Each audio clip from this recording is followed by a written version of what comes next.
سلام دوستان، وقت بخیر.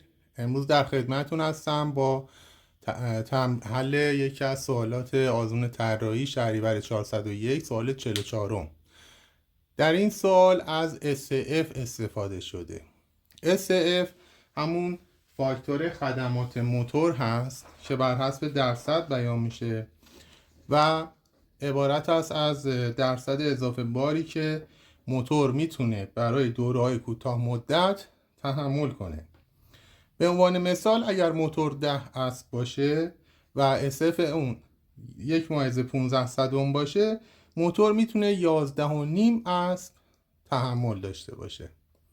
خب ما بریم این مسئله رو حل کنیم و به جواب صحیح برسیم.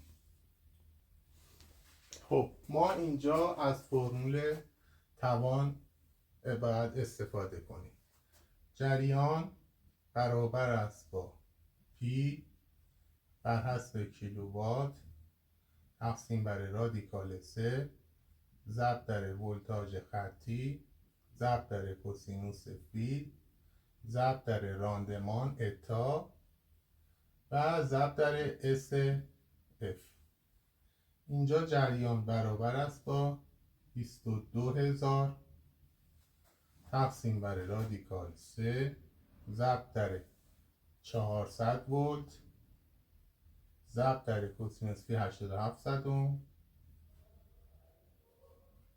ضرب در راندمان 95 صدم.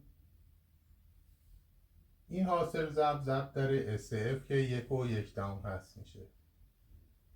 اگر اینو با ماشین حساب کنیم به عدد